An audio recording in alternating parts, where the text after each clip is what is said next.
Greetings, Guardians of Dominion. Zeus here with another eye-opening video. Today, we're talking about a hero that many underestimate, Dorian.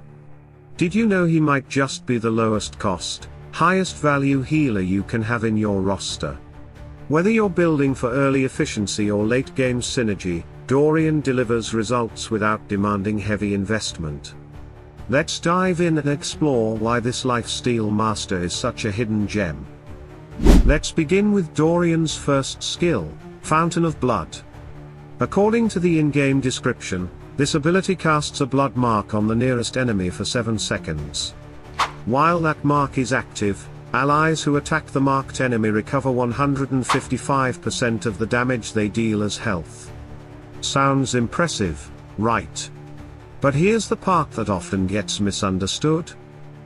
The healing effect from Fountain of Blood has nothing to do with Dorian's stats.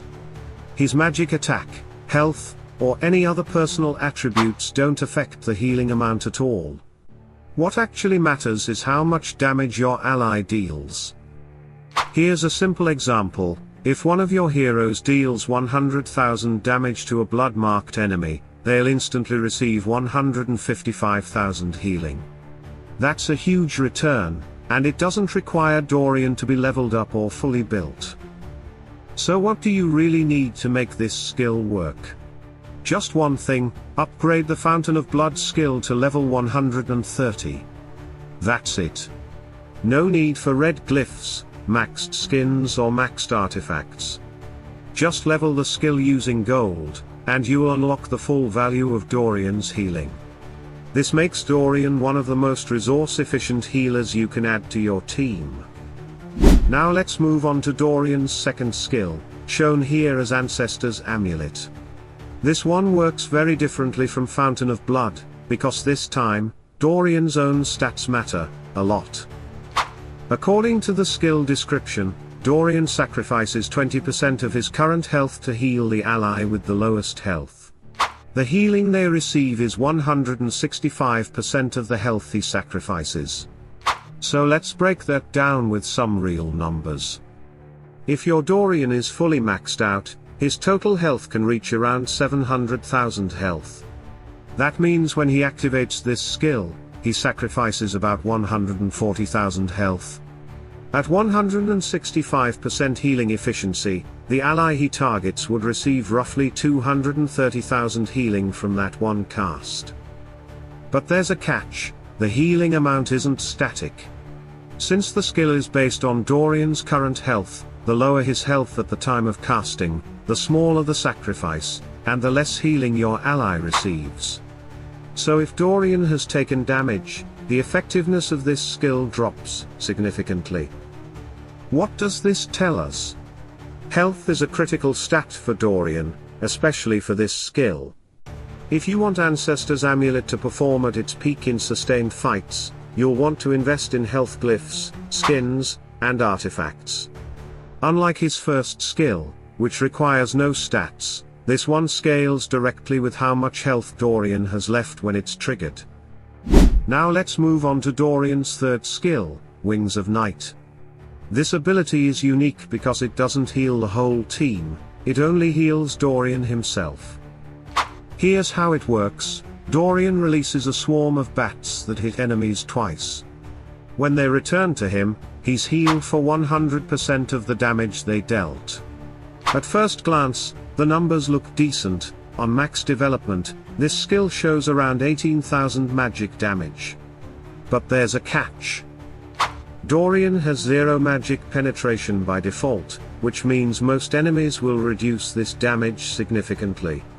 In typical battles, you'll often see the bats hitting for as little as 1,000 to 2,000 damage per target. That's nowhere near the 18k listed in the skill tooltip. However, there's a way to boost it: use Dorian with heroes like Orion, who constantly activates his magic penetration artifact, or Augustus, who converts magic damage into pure damage. In those setups, Wings of Night can deal its full potential, up to 18k per hit, double to 36k, which translates to a solid 180k self-heal when hitting multiple enemies. But let's be realistic, in most normal battles, unless Dorian is paired with those specific supports, the value of this skill is low. That's why if you're managing limited resources, you can safely skip investing in Dorian's magic attack stat. There's no need to level up skins, glyphs, or artifacts for magic attack just for this one self-heal. The return simply isn't worth it unless you're building around him with synergy in mind. Now let's talk about Dorian's most important and most popular skill, Initiation.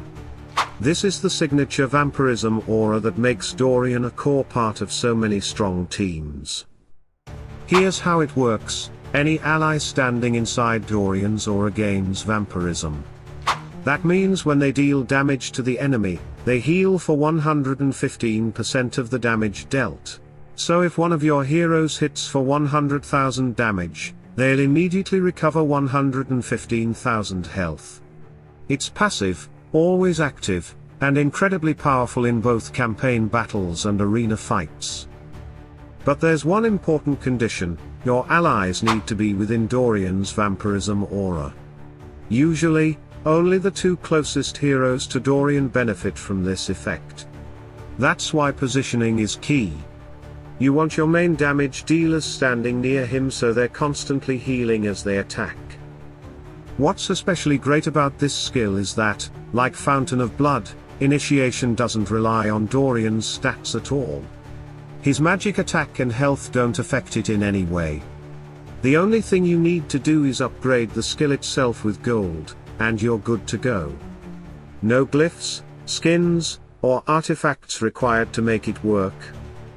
And here's a hidden bonus: the Vampirism aura keeps working even after Dorian dies. If your heroes remain in the same area where Dorian was defeated, they will still heal themselves with every attack. However, once they move forward and step outside of that area, the healing effect disappears. That makes Dorian incredibly useful even in battles where he doesn't stay alive long. His aura leaves a lasting zone of healing behind, which can be the difference between surviving or falling in longer fights. So what exactly do you need to make Dorian functional? Surprisingly little. First, get him to level 130 using experience potions, and upgrade his skills using gold. That's the foundation. Beyond that, you can be very selective with where you invest. When it comes to skins, only the health skin is important. You don't need to level up any of his magic attack or physical attack skins, they don't impact his core healing abilities. Same goes for glyphs, the only glyph worth investing in is health. The others won't contribute meaningfully unless you're building Dorian for something very niche, which most players don't need. Now let's talk about artifacts. If you're using Dorian in a team with magic damage heroes, you can safely ignore his first artifact, Bleeding Steel, which boosts physical attack. It won't benefit your team. What you do want to focus on is his Tome of Arcane Knowledge, which increases his health. That ties directly into his second skill and helps him survive longer, keeping his aura active and healing stronger. This is what makes Dorian so powerful and efficient. Even an underdeveloped, Violet-ranked Dorian can heal just like a fully maxed one, as long as you level his skills and position him correctly. You don't need to pour emeralds into him, just the basics will do. Now, if you've been watching my videos for a while, you know I don't recommend specific heroes. I focus on showing you how their skills work so you can decide what fits your strategy. But when it comes to Dorian, not having him in your roster is simply a mistake. He offers tremendous healing support without demanding your resources.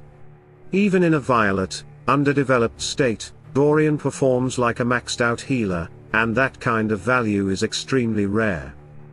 And that wraps up our look at Dorian, a healer who delivers maximum value with minimal investment.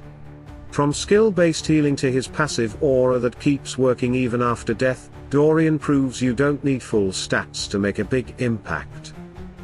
I normally don't recommend specific heroes, but skipping Dorian is a mistake. He's one of the most efficient and reliable healers in Hero Wars. Let me know in the comments how you're using Dorian in your teams. And if this video helped you, don't forget to like, subscribe, and turn on notifications. Salute and friendship.